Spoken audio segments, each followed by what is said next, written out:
Hello दोस्तों, कैसे हो दोस्तों। आप सभी का केमिस्ट्री की क्लास में हार्दिक स्वागत है। दोस्तों, मेरा नाम जैसा आप जानते हो संतोष साहू है। हम पढ़ रहे हैं 12th क्लास की केमिस्ट्री का चैप्टर नंबर 1 जिसका नाम है सॉलिड स्टेट। दोस्तों, लास्ट क्लास में मैं आपको बिंदु दोष पढ़ा रहा था। देखो अब इधर सभी स्टूडेंट,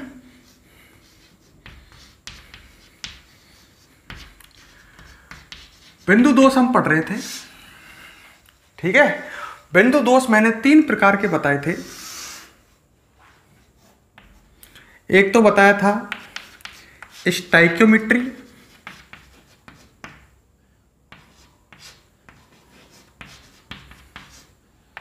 ठीक है। एक बताया था अशुद्धि दोष,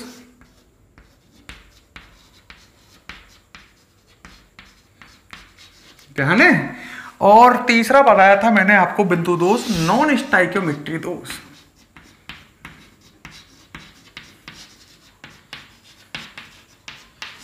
तो बिंदु दोष मैंने आपको 3 तरह के बताए थे, स्टाइक्योमेट्री, अशुद्धि और नॉन स्टाइक्योमेट्री दोष। आपको ध्यान होगा स्टाइक्योमेट्री दोष 2 तरह का बताया था, रिक्तिका व अंतराकाशी दोष। ध्यान है, रिक्तिका व अंतराकाशी दोष। और ये दोनों फिर 2 प्रकार के बताए थे, एक तो शॉर्टकी और एक फ्रैंकल। इस तरह से हमने स्टाइक्योमेट्री दोष पढ़ा था। लास्ट क्लास में मैंने आपको बिंदु दोष से स्टार्ट किया, इससे अशुद्धि दोष से स्टार्ट किया था, अशुद्धि दोष बताया था। और उसके बाद हम पढ़ रहे थे नॉन स्टाइक्योमेट्री दोष। याद है, लास्ट क्लास में हम नॉन स्टाइक्योमेट्री दोष पढ़ रहे थे। आपको याद होगा नॉन स्टाइक्योमेट्री दोष मैंने 2 तरह का बताया था। एक बताया था धनायन आधिक्य दोष, जिसको धातु आधिक्य दोष भी कहते हैं।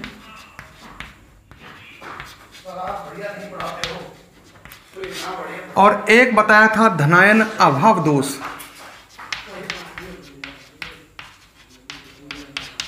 जिसको धातु अभाव दोष भी कहते हैं।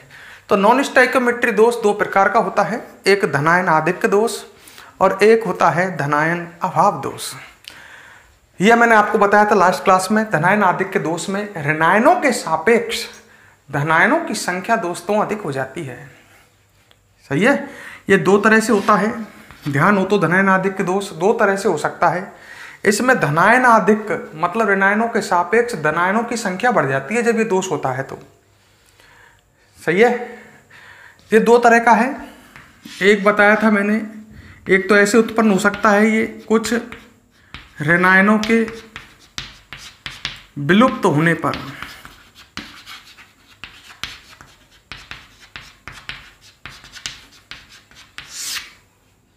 ध्यान आ रहा है, कुछ ऋणायनों के विलुप्त होने पर। नहीं आया याद? आ गया होगा।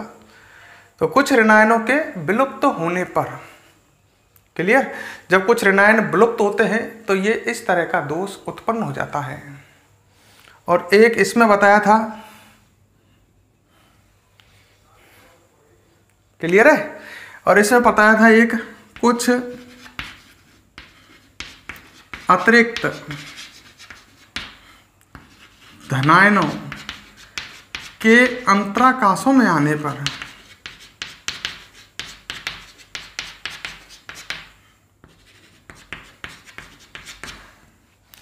तो ये 2 तरह से उत्पन्न हो सकता है, कुछ ऋणायनों के विलुप्त होने पर, सही है, और कुछ अतिरिक्त धनायनों के अंतराकाशों में आने पर।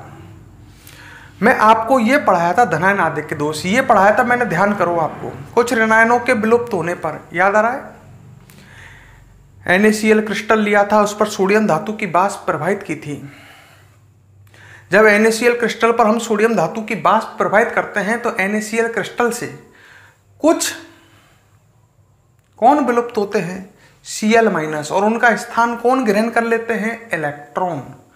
इलेक्ट्रॉन युक्त ये स्थान क्या कहलाते हैं? F केंद्र है। इन इलेक्ट्रॉनों की वजह से NaCl क्रिस्टल का रंग पीला हो जाता है, ध्यान करो ये बताया था। तो आप संग संग चलते चलो भाई। अब बात करते हैं इसकी, कुछ अतिरिक्त धनायनों के अंतराकाशों में आने पर। यहां तक क्लियर है? क्लियर है यहां तक? बिंदु दोष 3 प्रकार के हैं, स्टाइक्योमेट्री, अशुद्धि, नॉन स्टाइक्योमेट्री। स्टाइक्योमेट्री दोष 2 तरह का होता है, रिक्तिका और अंतराकाशी। और रिक्तिका व अंतराकाशी दोष 2 तरह के हैं, शॉर्टकी और फ्रैंकल। अशुद्धि दोष में आयनिक ठोस में अशुद्धि मिलाते हैं, ध्यान करो वो विद्युत का जिससे चालक बन जाता है। मैंने एग्जांपल दिया था, NaCl में अल्प मात्रा में SrCl2 की अशुद्धि मिलाई थी, याद आ गया। नॉन स्टाइक्योमेट्री दोष, जब ये किसी ठोस में होता है तो उसका रासायनिक सूत्र परिवर्तित हो जाता है। 2 तरह का है, धनायन आधिक्य, धनायन अभाव। धनायन आधिक्य दोष कुछ ऋणायनों के विलुप्त होने पर और या कुछ अतिरिक्त धनायनों के अंतराकाशों में आने पर। इन दोनों स्थितियों से ठोस में धनायन आधिक्य दोष हो सकता है। भाई सीधी सी बात है, कुछ ऋणायन लुप्त हो जाए तो धनायनों की संख्या अधिक होने से धनायन आधिक्य दोष हो जाएगा। कुछ अतिरिक्त धनायन अंतराकाशों में आ गए तब भी धनायन आधिक्य दोष हो जाएगा। ये मैं आपको एग्जाम्पल सहित समझा चुका था। तो अब हम इसको पढ़ेंगे, कुछ अतिरिक्त धनायनों के अंतराकाशों में आने पर। इसके बाद फिर पढ़ेंगे हम धनायन अभाव दोष। क्लियर दोस्तों? तो अगली हेडिंग डालो, ठीक है। अगली हेडिंग, कुछ अतिरिक्त धनायनों के अंतराकाशों में आने पर। डाल दो हेडिंग और इधर समझो। तो हमने हेडिंग डाली अगली, और इधर समझना ढंग से। मैंने वो लिखा छोड़ दिया है, कुछ अतिरिक्त, बी है ये मैंने ए माना था इधर वाला, तो वो हो गया बी। कुछ अतिरिक्त धनायनों के अंतराकाशों में आने पर।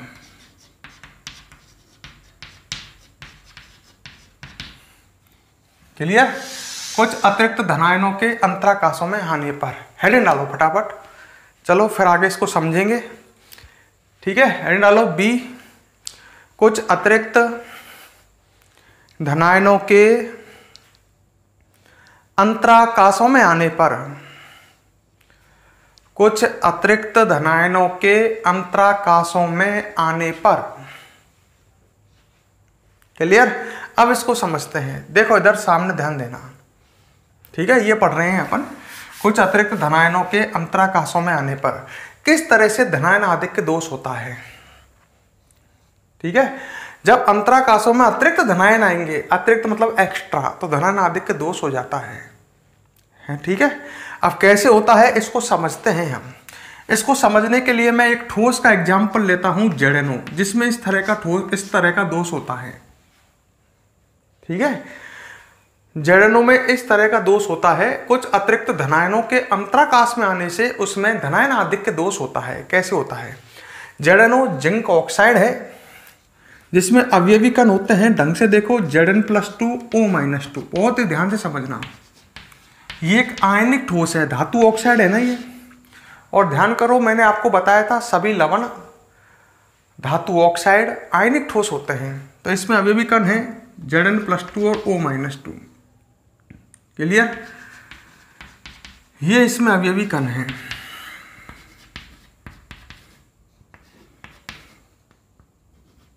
समझना मेरी बात को भाई। ये जिंक ऑक्साइड है, ठीक है। अब मैं इस जिंक ऑक्साइड को क्या कर रहा हूं? गरम, द्रवित, पिघला रहा हूं, सही है। जिंक ऑक्साइड को द्रवित करते हैं। द्रवित का मतलब होता है पिघला रहे हैं, और इसको पिघला करके द्रव अवस्था में ला रहे हैं।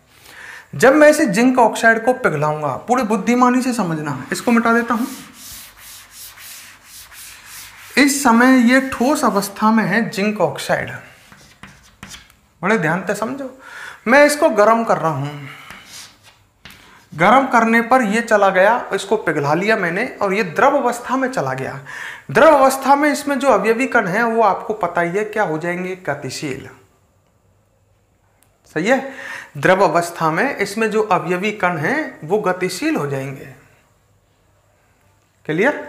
भाई जैसे भी कोई ठोस द्रव अवस्था में जाएगा तो अवयवी कण जो है द्रव अवस्था में, आपको पता ही है पानी हो अवयवी कण गतिशील हो जाएंगे।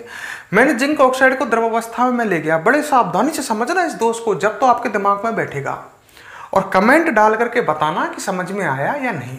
पर पूरी ईमानदारी से समझे तो समझ में आएगा। भाई आप मौज मस्ती में लग रहे हो, मैं पढ़ा रहा हूं और आप फालतू के कमेंटों में लग रहे हो, अपनी चैटिंग में लग रहे हो, आपके समझ में नहीं आएगा। ठीक है, मैंने जिंक ऑक्साइड को मैं गर्म कर रहा हूं, किया गर्म। जब मैं इसको गर्म करूंगा तो ये द्रव अवस्था में गया, गर्म इतना किया कि ये पिघल जाए। इसको मैं द्रव अवस्था में ले गया। जब ये द्रव अवस्था में जाएगा तो इसमें से क्या होगा, सुनो मेरी बात, अवयवी कण जो है वो गतिशील हो जाएंगे, तो अवयवी कण अव्यवस्थित हो जाएंगे। समझ गए? अब ये तो द्रव अवस्था में चला गया और अवयवी कण कैसे हो गए, इसमें गतिशील हो गए। मतलब अवयवी कणों की अब कोई निश्चित और नियमित व्यवस्था नहीं है, गति कर रहे हैं टेढ़े मेढ़े। अवयवी कणों की कोई निश्चित और नियमित व्यवस्था नहीं है। ये तो ठोस अवस्था में जिंक ऑक्साइड है, इसको मैंने पिघलाया, ये द्रव अवस्था में चला गया है। जब इसको हम पिघलाते हैं तो इसमें से ध्यान से समझो, अब ये द्रव अवस्था में इस समय ZnO लिक्विड फोज, लिक्विड L। जब ये द्रव अवस्था में है तो इसमें से कुछ O-2 निष्कासित हो जाते हैं ऑक्सीजन परमाणु के रूप में। O-2 किसके रूप में निकल जाते हैं, ऑक्सीजन परमाणु के रूप में।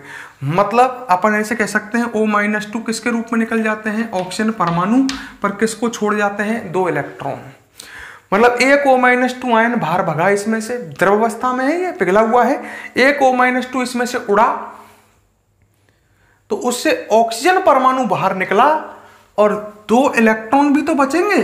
भाई O-2 से O बनेगा तो 2 इलेक्ट्रॉन बचेंगे, ये 2 इलेक्ट्रॉन इसी के अंदर रह जाएंगे। मतलब जब O-2 भगेगा इसमें से, किसके रूप में भगेगा, बात को ढंग से समझो, ऑक्सीजन के रूप में, या कह लो ऐसे हाफ O2 के रूप में है। तो O-2 ion half O2 oxygen के रूप में, हाफ O2 कह लो या O कह लो, एक ही बात है। O-2 आयन इसमें से ये पिघला हुआ है, O-2 आयन निकलेंगे, कुछ सभी नहीं, कुछ O-2 निकलेंगे ऑक्सीजन के रूप में और अपने इलेक्ट्रॉन को यहाँ छोड़ जाएंगे, 2 इलेक्ट्रॉनों को। इलेक्ट्रॉन को क्यों छोड़ जाएंगे, आपको पता है, आयन एक ठोस है, हमेशा विद्युत का चालक बना, हमेशा उदासीन बना रहता है। ध्यान होगा, आयनिक ठोस हमेशा क्या बना रहता है, उदासीन। जब ये अपने इलेक्ट्रॉनों को छोड़ करके जाएगा तभी तो ये उदासीन रहेगा। नहीं तो मान लो इसमें O-2 डायरेक्ट भाग जाता और अपने इलेक्ट्रॉन को छोड़ के नहीं जाता तो इसमें -2 आवेश कम हो जाता।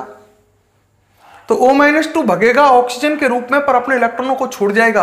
अब इसमें से मान लो एक O-2 भगा तो वो किसको छोड़ गया, अपने इलेक्ट्रॉनों को इसमें। एक O-2 और भगा किसके रूप में, O के रूप में, अपने इलेक्ट्रॉनों को छोड़ गया। अब एक बात देखो तुम, एक तरह से इसमें इस तरह की व्यवस्था हो गई। मतलब ZnO में से जिंक ऑक्साइड है वो अपन ने लिया ठोस अवस्था में, उसको पिघलाया, द्रव अवस्था में चला गया। द्रव अवस्था में से उसमें से कुछ O-2 निष्कासित हो गए ऑक्सीजन के रूप में, अपने इलेक्ट्रॉनों को छोड़कर, 2 इलेक्ट्रॉन छोड़कर। प्रत्येक O-2 आयन, कुछ O-2 आयन ऑक्सीजन के रूप में निष्कासित हो जाते हैं। ठीक है, परंतु उदासीनता बनाए रखने के लिए इलेक्ट्रॉन छोड़ जाते हैं। प्रत्येक O-2 आयन 2 इलेक्ट्रॉन छोड़ जाता है। बात को क्लियर कर रहे हो? अब इसको वापस जमाया, समझना है, यहां तो गर्म किया आपके, मैं इसको क्या कर रहा हूं, ठंडा। अब ये जब वापस जमेगा तो वापस ठोस बनेगा, ठंडा कर लो या ऐसा कह लूं। वापस हम इसका क्या करा रहे हैं, क्रिस्टलन, किसका, पिघले हुए जिंक ऑक्साइड का। अब हम वापस क्रिस्टलन करा रहे हैं, वापस इसको हम ठोस अवस्था में ले जा रहे हैं। तो वापस अवयवी कण ऐसे व्यवस्थित होंगे, Zn+2 O-2 फिर Zn+2 फिर O-2। अब इस बात देखो, इसमें कुछ O-2 क्या है, कम है। अब जैसे मान लो कुछ O-2 कम है, Zn+2 O-2 Zn+2 O-2 Zn+2 O-2 ऐसे ये व्यवस्थित होते गए। अब कुछ O-2 कम है क्योंकि वो भाग गए हैं। तो जब कुछ O-2 कम हुए तो कौन एक्स्ट्रा हो गए, Zn+2। जैसे मान लो ये इस तरह से जमने हैं, Zn+2 O-2 Zn+2 O-2, 2 O-2 भाग गए तो एक तरह से 2 Zn+2 2 धनायन अतिरिक्त हो गए। अब ये ठोस बन रहा है, धनायन ऋणायन धनायन ऋणायन इस तरह से जम रहे हैं। पर एक दिक्कत आ गई, ये नीचे की लाइन कैसे बने, 2 O-2 है नहीं, 2 Zn+2 कहां जाए। मेरी बात समझो। अब यहां आना चाहिए ना कौन, Zn+2 वो तो है, पर O-2 तो है ही नहीं, अब कम पड़ गया। Zn+2 तो है पर O-2 है ही नहीं, कुछ O-2 भाग गए तो Zn+2 क्या हो गए, अतिरिक्त। वे Zn+2 कहां घुसेंगे, अंतराकाशों में, और अंतराकाशों में ही कौन घुसेंगे, इलेक्ट्रॉन। जो इलेक्ट्रॉन O-2 छोड़ के गए हैं ताकि उदासीनता बनी रहे। तो यहां पर अतिरिक्त धनायन कहां चले गए, अंतराकाशों में। और अब तो आप देखो ऋणायनों के सापेक्ष धनायन ज्यादा है। ऋणायनों के सापेक्ष धनायन ज्यादा क्यों है, क्योंकि कुछ ऋणायन भाग गए हैं।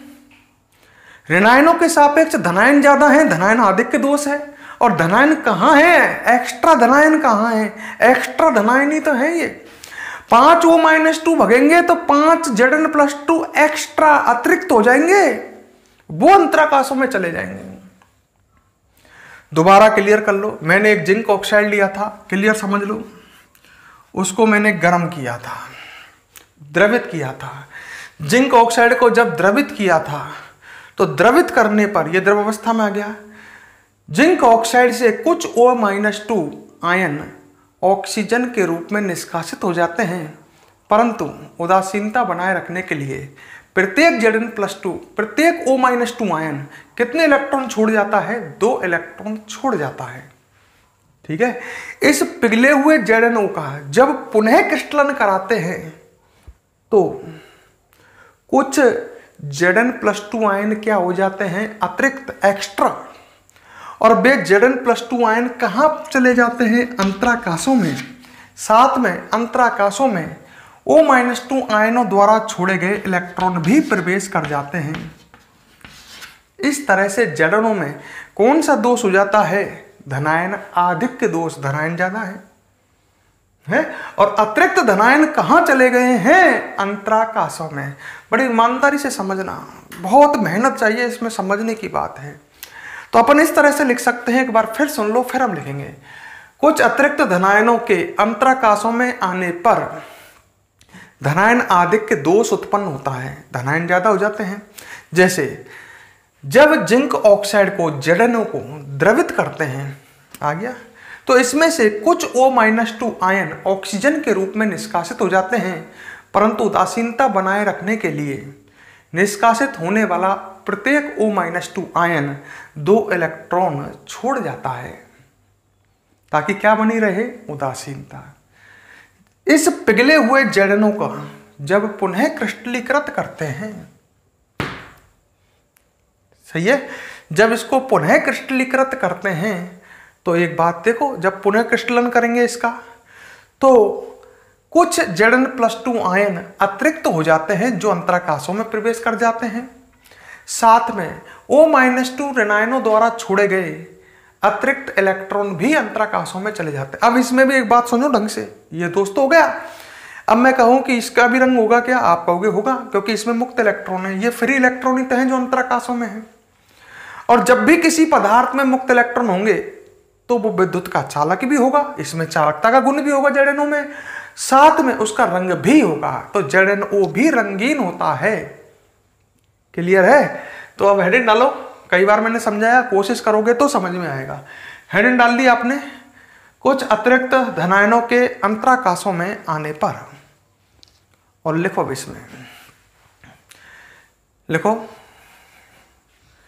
लिखो कुछ अतिरिक्त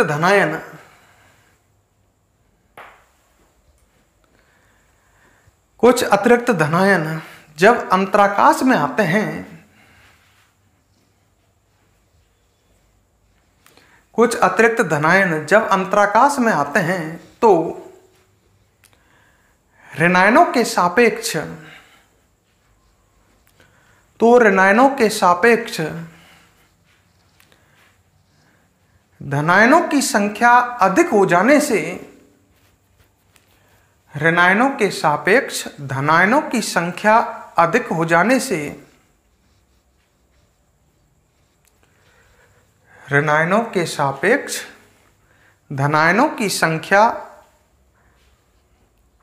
अधिक हो जाने से धनायन आधिक्य दोष हो जाता है। धनायन आधिक्य दोष हो जाता है। जैसे जब ZnO को जिंक ऑक्साइड, जैसे जब ZnO को ZnO जिंक ऑक्साइड को द्रवित करते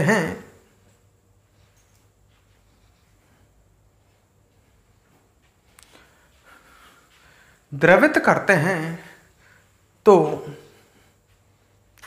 कुछ O-2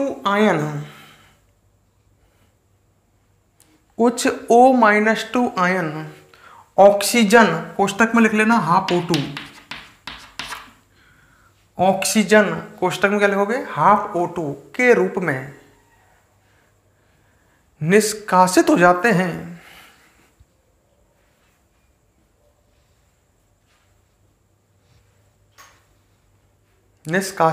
हैं। आगे लिखो, प्रत्येक निष्कासित होने वाला O-2 आयन, प्रत्येक निष्कासित होने वाला O-2 आयन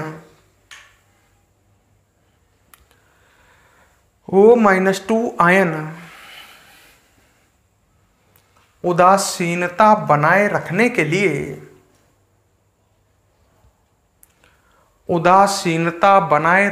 लिए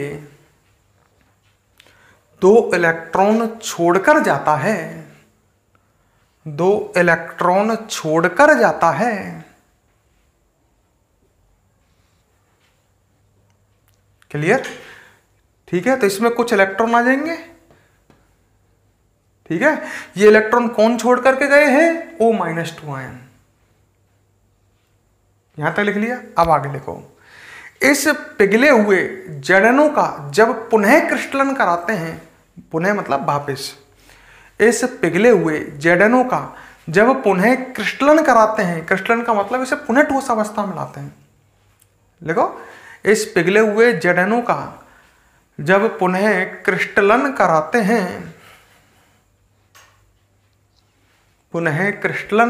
हैं तो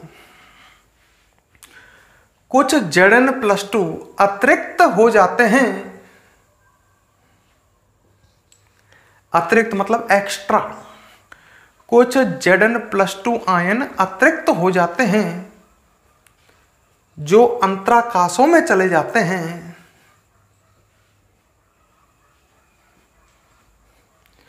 कहां चले जाते हैं? अंतराकाशों में, खाली जगह में, बीच में जो खाली जगह होती है उनमें, अंतराकाशों में चले जाते हैं।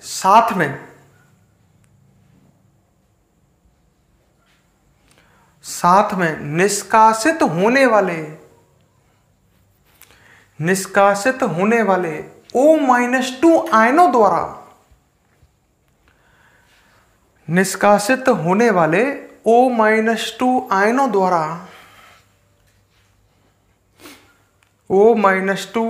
द्वारा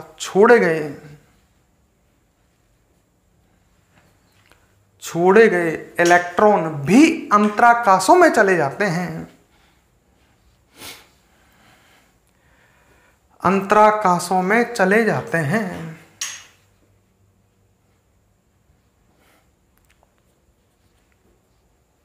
ठीक है, तो इस तरह से यहां पर आप देख सकते हो धनायनों की संख्या ऋणायनों के सापेक्ष क्या हो गई है? ज्यादा, तो धनायन आधिक्य दोष हो गया है।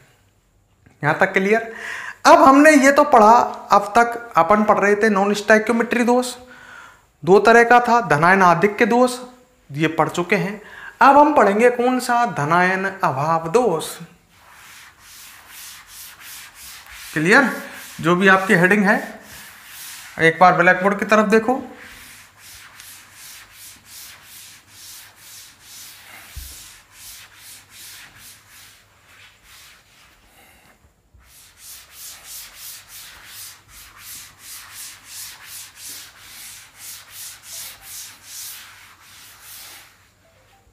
देखो इधर सामने, अब हम पढ़ेंगे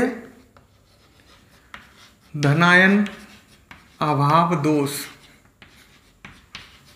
या इसको किस नाम से जानते हैं भाई? या धातु अभाव दोष।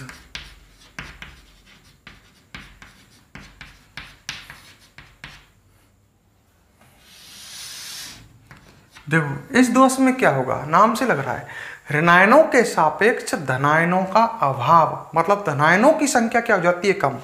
धनायन आधिक्य दोष में तो धनायनों की संख्या ज्यादा हो जाती थी, इसमें धनायनों की संख्या क्या हो जाएगी, कम। क्लियर? तो इतना तो हम लिख सकते हैं। चलो हेडिंग डालो, हेडिंग डालो, धनायन अभाव दोष या धातु अभाव दोष।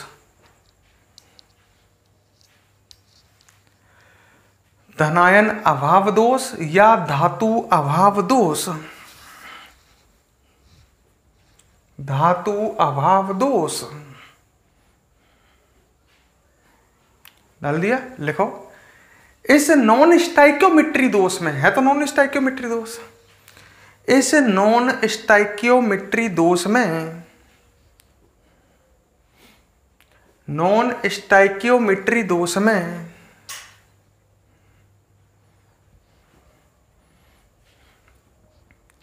नॉन स्टाइक्योमेट्री दोष में ऋणायनों के सापेक्ष, ऋणायनों के सापेक्ष धनायनों की संख्या, ऋणायनों के सापेक्ष धनायनों की संख्या कम हो जाती है। ऋणायनों के सापेक्ष धनायनों की संख्या कम हो जाती है। क्लियर? अब देखो भाई, धनायन, अब रुक जाओ एक मिनट, ये भी दो तरह से उत्पन्न हो सकता है, जस्ट उल्टा। वहां पढ़ा था आपने धनायन आधिक्य दोष में कुछ ऋणायनों के लुप्त हो जाने पर, तो यहां क्या पढ़ सकते हो, सोच लो पहले, कुछ धनायनों के लुप्त होने पर या विलुप्त हो जाने पर,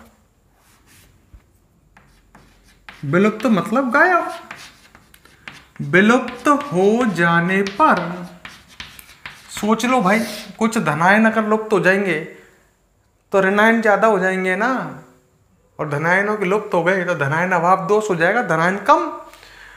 एक तो ऐसे उत्पन्न हो सकता है ये, और एक ऐसे हो सकता है, वहां का जो उल्टा करो, कुछ, वहां क्या पढ़ा था, अतिरिक्त धनायनों के अंतराकाशों में आने पर यहां उल्टा कर दो, कुछ अतिरिक्त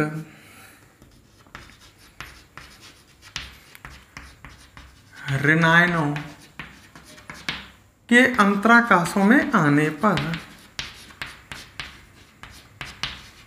उल्टा हो गया बिल्कुल उसका, वहां धनायन अधिक हुए थे, यहां धनायन कम हो रहे हैं, तो उल्टा कर दो भाई। सोचो दिमाग से, अगर अंतराकाशों में अतिरिक्त ऋणायन आएंगे तो ऋणायन ज्यादा हो गए, और ऋणायन ज्यादा हो गए तो धनायन कम हो गए। यहां पर कुछ धनायन विलुप्त हो गए तो सीधी सी बात है, धनायनों की वैसी संख्या कम हो गई, धनायन अभाव दोष ही तो हो गया। अच्छा, तो अपन इसमें पैराग्राफ चेंज करके लिखो, लिखो, धनायन अभाव दोष दो इस प्रकार से उत्पन्न हो सकता है,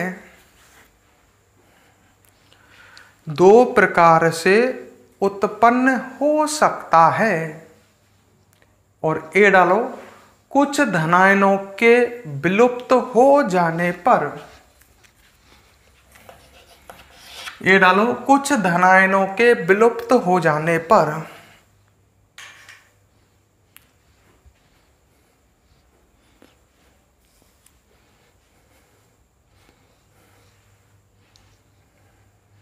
ठीक है। अब देखो इधर, आ जाओ ब्लैक बोर्ड पर, अरे आ जाओ, कुछ धनायनों के विलुप्त हो जाने पर, समझो इधर देखो, मैं एग्जांपल देता हूं, जैसे FeO का, FeO के अंदर आप देखोगे ये भी धातु ऑक्साइड है, और धातु का ऑक्साइड है तो ये आयनिक ठोस है, इसके अंदर अवयवी कण होंगे धनायन व ऋणायन। तो इसके अंदर अवयवी कण है Fe+2 O-2। बड़े ध्यान से देखना,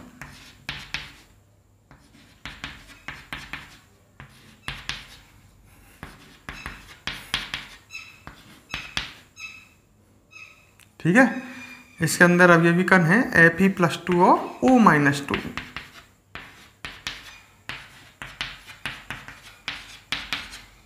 तो ये एक FeO है, आयनिक ठोस है। अभी तो इसका फॉर्मूला FeO है। क्यों है? क्योंकि इसमें जितने धनायन हैं उतने ही ऋणायन हैं, तो दोनों की संख्या 1:1 में है, इसलिए फॉर्मूला FeO है। अब इसमें ढंग से देखो, बड़े ध्यान से समझना। कुछ धनायनों के विलुप्त हो जाने पर, मान लो इसमें एक Fe+2 आयन लुप्त हो गया,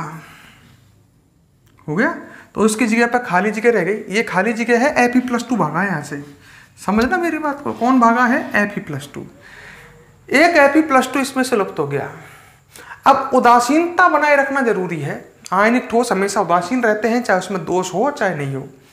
जैसे ही Fe+2 भगा तो कितना आवेश भग गया बताइए मुझे? +2 भग गया। तो इसमें से जब +2 आवेश भगा है तो मेरे हिसाब से 2 इलेक्ट्रॉन भी भागने चाहिए, ताकि क्या बनी रहे? उदासीनता।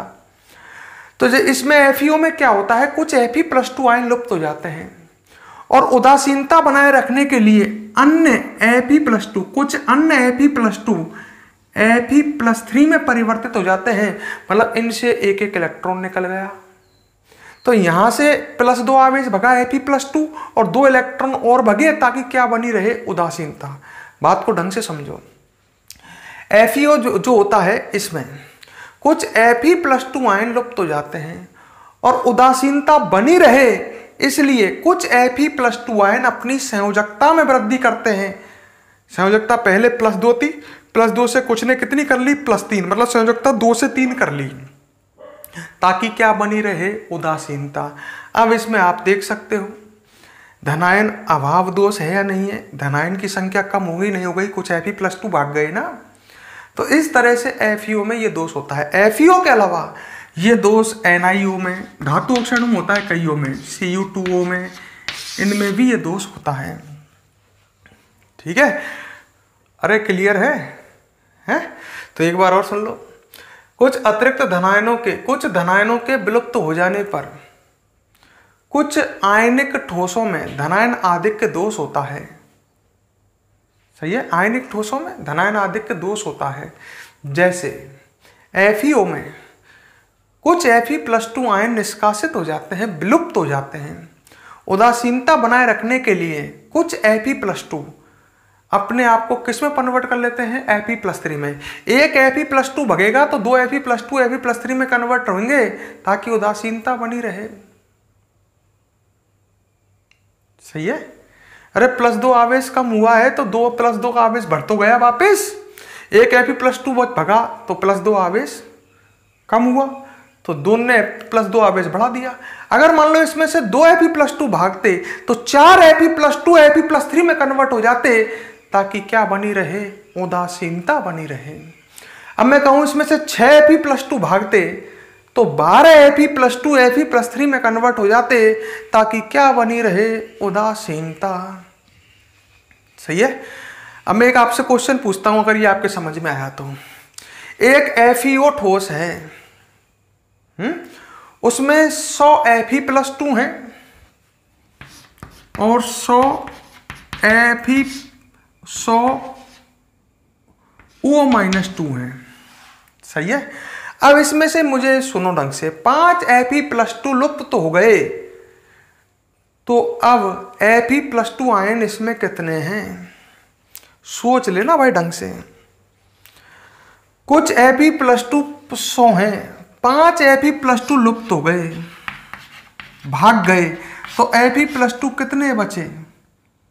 95। अब ढंग से सोचना, 5 Fe+2 भागे हैं तो 10 Fe+2 किस में परिवर्तित होंगे?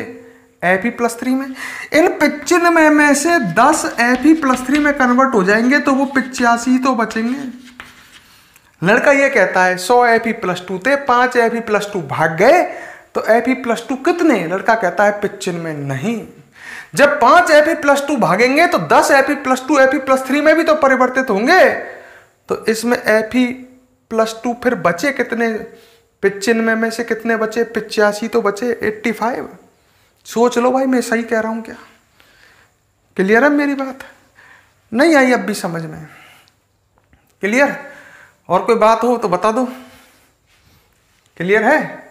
चलो भाई, अब इसको लिख लेते हैं। हेडिंग डालो, पैराग्राफ चेंज करके लिखो।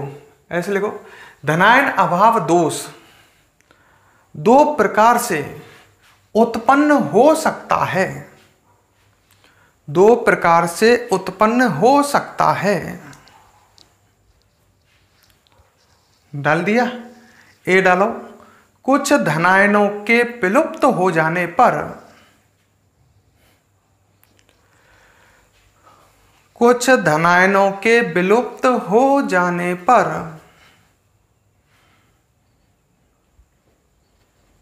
विलुप्त हो जाने पर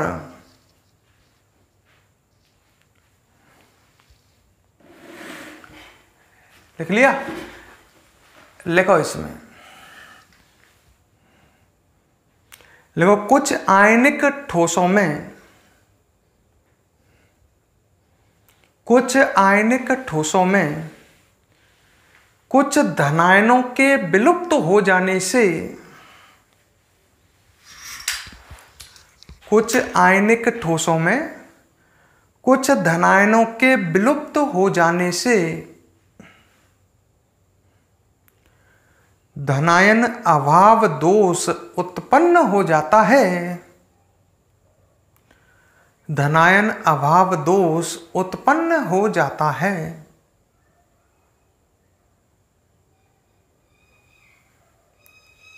ठीक है, जैसे FeO आयरन ऑक्साइड है, ये फेरस ऑक्साइड, FeO में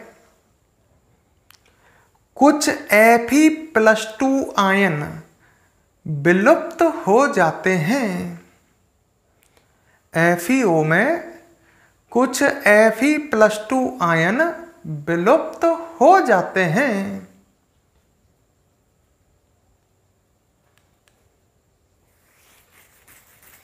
विलुप्त हो जाते हैं। आगे लिखो, उदासीनता को बनाए रखने के लिए,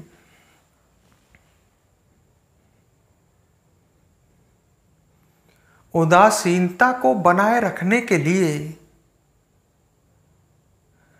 कुछ Fe+2 आयन Fe+3 आयनों में, कुछ Fe+2 आयन Fe+3 आयनों में परिवर्तित होते हैं।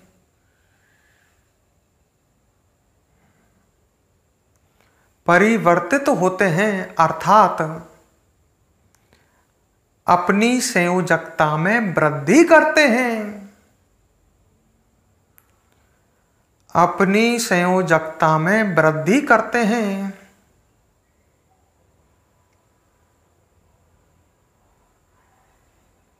ठीक है, और लिख लो, इस प्रकार का दोष, इस प्रकार का दोष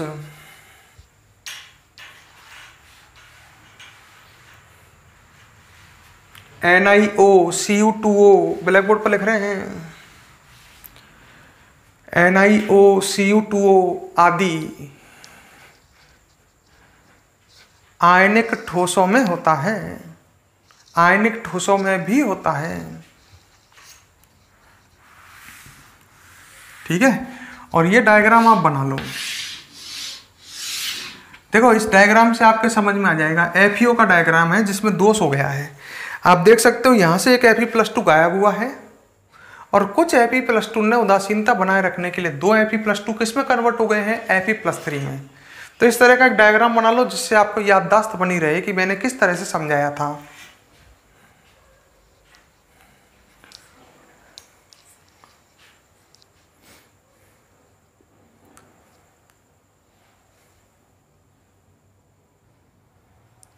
जल्दी बनाओ, जल्दी।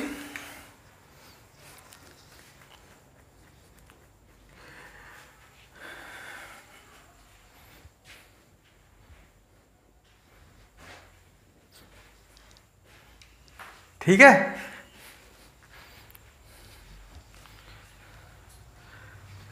बना लिया। इसके बाद ये अपना कंप्लीट हो गया।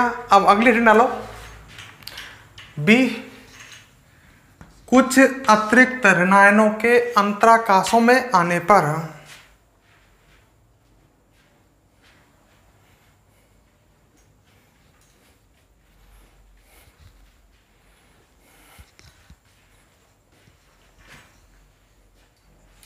कुछ अतिरिक्त ऋणायनों के अंतराकाशों में आने पर।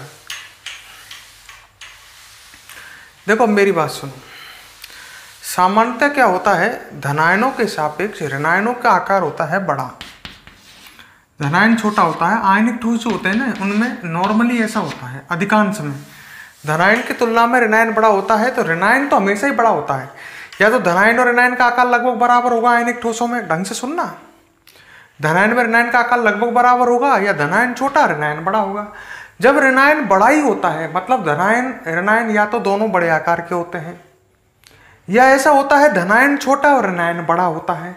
मतलब कुल मिलाकर के आयनिक ठोसों में ऋणायन बड़ा होता है और ऋणायन फिर बड़ा है तो वो अंतराकाशों में जाएगा नहीं। तो सामान्यतया ऋणायन का आकार बड़ा होने के कारण आयनिक ठोसों में इस प्रकार से कौन सा दोष, धनायन अभाव दोष नहीं होता है भाई। इसमें हेडिंग क्या है, कुछ अतिरिक्त ऋणायनों के अंतराकाशों में, मतलब ऋणायनों के अंतराकाशों में जाने पर। अरे सीधी सी बात है यार, ऋणायन का आकार बड़ा है तो ऋणायन अंतराकाशों में कैसे जाएगा। तो इस तरह का आयनिक ठोसों में, इस तरह से आयनिक ठोसों में धनायन अभाव दोष उत्पन्न नहीं होता है। आपके बुक में इसके बारे में कोई चर्चा नहीं है। क्यों नहीं है? क्योंकि ऋणायन सामान्यतः ऋणायन का आकार आयनिक ठोसों में बड़ा होता है, और ऋणायन का आकार बड़ा होने की वजह से ऋणायन अंतराकाशों में जाएगा नहीं, और ऋणायन जब अंतराकाशों में जाएगा नहीं तो इस प्रकार से दोष उत्पन्न नहीं होगा। क्लियर? तो अब इसके बारे में भी लिख लो भाई, थोड़ा सा आपकी बुक में बिल्कुल चर्चा नहीं है इसकी, भी डालो। कुछ अतिरिक्त ऋणायनों के अंतराकाशों में आने पर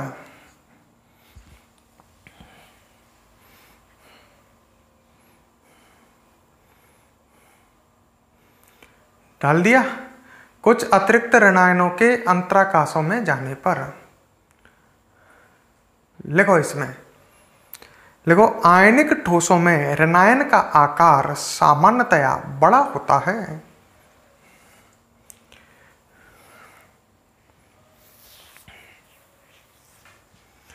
आयनिक ठोसों में ऋणायन का आकार सामान्यतया बड़ा होता है।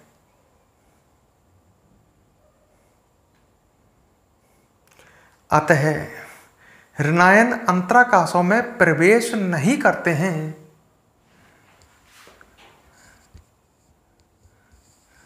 अतः ऋणायन अंतराकाशों में प्रवेश नहीं करते हैं। इसलिए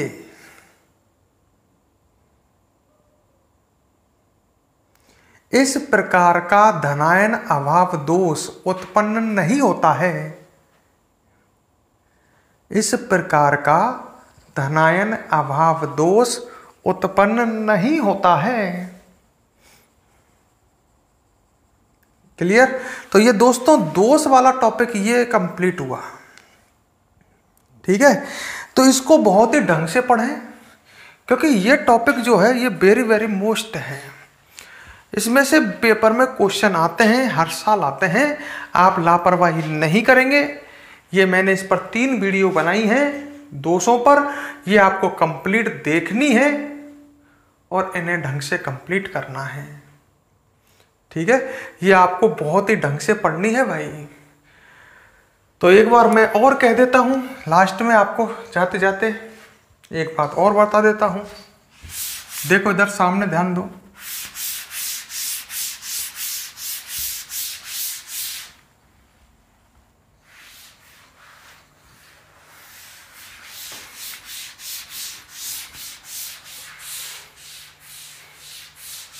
देखो इधर, मैं जो लास्ट में बता रहा हूं इसमें आपको केवल ये बता रहा हूं कि आपको एग्जाम्पल याद रहे। ठीक है, जिससे याद रहे कि क्या पढ़ा हमने 200 में। देखो मैंने आपको बिंदु दोष दोस्तों 3 प्रकार के बताए हैं। ठीक है, लास्ट में देखना मैं क्या बना रहा हूं। मैं एक बार रिवीजन करा रहा हूं पूरे का। बिंदु दोष मैंने आपको 3 तरह के बताए हैं। ठीक है, बड़े ध्यान से समझ लेना। लास्ट में सबसे पहले बताया मैंने स्टाइक्योमेट्री दोष। एक एक बात को देखो, लास्ट में मैं एक बार में लिख रहा हूं। है। जब ये दोष किसी आयनिक ठोस में या किसी ठोस में होता है तो उसका रासायनिक सूत्र अपरिवर्तित, मतलब वो बदलता नहीं है। सही है। और ये दो प्रकार का है, रिक्तिका दोष, ध्यान आ रहा है, और एक था कौन सा, अंतराकाशी दोष। ध्यान आए तो रिक्तिका दोष में कुछ अवयवी कण लुप्त हो जाते हैं, याद आए आपको, कुछ अवयवी कण क्या हो जाते हैं, लुप्त, जब रिक्तिका जब भी तो बनती है। और अंतराकाशी दोष में कुछ अवयवी कण कहाँ चले जाते हैं, अंतराकाश में। इतना लिख लेते हैं जो समझ में आ जाए। और ये दो तरह के बताए थे मैंने, ये दोनों दोष, एक तो बताया था शॉर्टकी और एक बताया था फ्रैंकल, आपको याद आ रहा होगा। शॉर्टकी जो दोष था वो रिक्तिका दोष था, आयनिक ठोसों में मिलता है। फ्रैंकल अंतराकाशी दोष था। इसमें शॉर्टकी दोष में आपको याद आए, इसमें समान संख्या में धनायन व ऋणायन लुप्त होते हैं। इसमें धनायन का आकार छोटा होने से वे अंतराकाश में चले जाते हैं, ऐसा ही हुआ था। इसके एग्जाम्पल आपको ध्यान हो तो ये उन आयनिक ठोसों में मिलता है शॉर्टकी जो जिसमें धनायन व ऋणायन का आकार लगभग समान हो, NaCl में, KCl में, KBr में, CHCl में। फ्रैंकल दोष बताया था मैंने ZnS में, AgCl में, AgBr में। AgBr में आपको ध्यान होगा दोनों तरह के दोष मिलते हैं, शॉर्टकी भी और फ्रैंकल भी। इसके बाद फिर मैंने आपको पढ़ाया था अशुद्धि दोष। ठीक है, ये कैसे उत्पन्न होता है, शॉर्ट में लिख रहा हूं मैं हर चीज को। आयनिक ठोस में क्या मिलाने पर, अशुद्धि मिलाने पर उत्पन्न होता है। आयनिक ठोस में अशुद्धि मिलाने पर, इसमें एग्जाम्पल दिया था मैंने।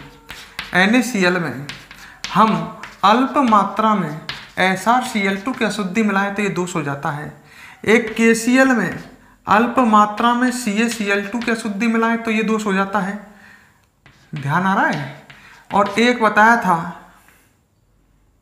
ध्यान करो, AgCl में अल्प मात्रा में CdCl2 की अशुद्धि मिलाएं तो ये दोष हो जाएगा। इस तरह से एग्जाम्पल लिख रहा हूं मैं ताकि आपको याद रहे। फिर इसके बाद इधर पढ़ा था हमने तीसरा, कौन सा, नॉन स्टाइकियोमेट्री दोष। ध्यान आ रहा है, नॉन स्टाइकियोमेट्री दोष में रासायनिक सूत्र जो होता है वो परिवर्तित हो जाता है, चेंज हो जाता है।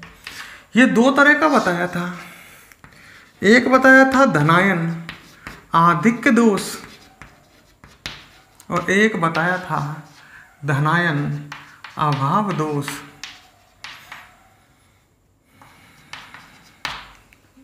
क्लियर। फिर धनायन आधिक्य दोष जो था ये दो तरह का बताया था, कुछ ऋणायनों के लुप्त होने पर, आज ही पढ़ाया था, ध्यान है, कुछ ऋणायनों के लुप्त होने पर। ध्यान करो, जब NaCl में आपने सोडियम की वाष्प प्रभावित की थी तो ये दोष हुआ था, कुछ Cl- लुप्त हो गए थे, याद आ रहा है, मैं हिंट लिख रहा हूं। और एक बताया था कुछ अतिरिक्त धनायनों के अंतराकाशों में आने पर यह दोष ZnO में हुआ था। ध्यान करो, आज ही बताया, ZnO को गर्म किया था, कुछ O-2 लुप्त हो गए थे और कुछ अतिरिक्त Zn+2 अंतराकाशों में आ गए थे। धनायन अभाव दोष में मैंने तो एक ही पढ़ाया है, कुछ धनायनों के लुप्त होने पर इसमें एग्जाम्पल दिए थे मैंने FeO में, ध्यान करो, NiO में और Cu2O में। FeO वाला आपको समझाया था, क्लियर है क्या? इसमें एग्जाम्पल दिए थे FeO, NiO, Cu2O वाले, ये एग्जाम्पल दिए थे मैंने इसमें। चाहे तो आप इसको वीडियो को पॉज करके मेरी तरह शॉर्ट में कहीं लिखने चाहें, आड़े पन्ने पर आप इसको फटाफट नोट कर सकते हैं। वीडियो को पॉज करें और इसको पूरे को कंप्लीट एक बार नोट करें। पन्ने पर आड़ा इस तरह से बना लो, इसमें एग्जाम्पल लिख रखे हैं, मैंने आपके लिए हिंट दे रखे हैं। मैंने दोषों को सॉल्व करने की कोशिश की है ताकि आपके समझ में आ सके। वीडियो को पॉज करो, फटाफट इसे नोट करो।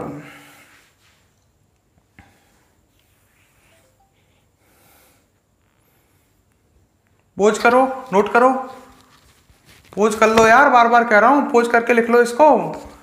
और वीडियो आपको पसंद आई हो तो आप वीडियो को कमेंट करें जरूर से जरूर। अब आपसे मिलेंगे नेक्स्ट क्लास में।